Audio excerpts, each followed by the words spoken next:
Fire emits a broad spectrum of electromagnetic radiation, mostly in the infrared range, which is why it feels so hot. But it also emits visible light, and in very hot fires, even a bit of ultraviolet. The exact distribution depends on the fire's temperature and the materials burning. Infrared radiation dominates. This is a thermal radiation with wavelengths from 700 nanometers to several micrometers. That corresponds to frequencies from around 430 terahertz down to tens of terahertz.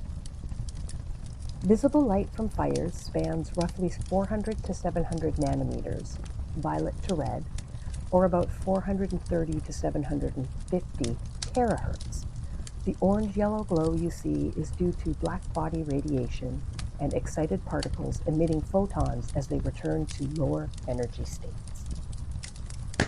Hotter flames, like those from burning magnesium or certain gases, can emit blue or even UV light, indicating higher energy and frequency. So fire is not a single frequency. It's a symphony of radiation with the peak shifting depending on temperature.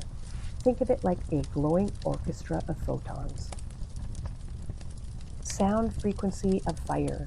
Now, sound is a whole different beast. It's mechanical, not electromagnetic. Fire itself doesn't hum at a specific pitch, but it produces sound through turbulent airflow. As hot gases rise and mix with cooler air, they create pressure waves. That's the crackling or roaring you hear. Combustion pulses. In some cases, especially in enclosed spaces like rocket engines or furnaces, fire can create resonant sound waves. There's something ancient and deeply wired about the sound of fire that makes it feel so soothing, almost like a lullaby from our evolutionary past.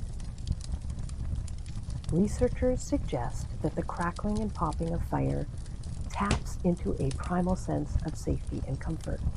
For early humans, fire meant warmth, protection from predators, and a place to gather and bond.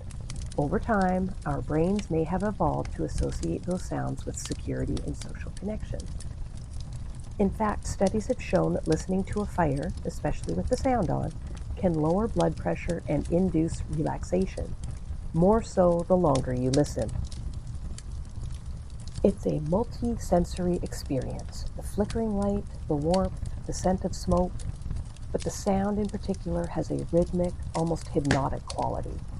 It's unpredictable yet gentle, like nature's ASMR.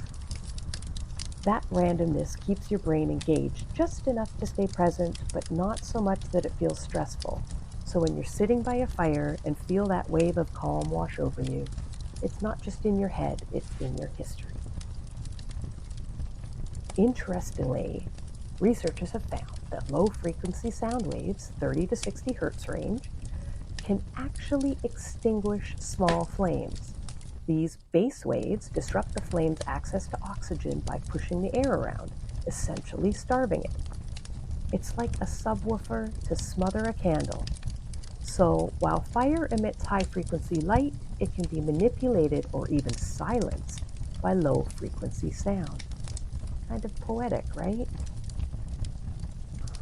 When you tune into fire and frequency, you're tapping into nature's original wisdom.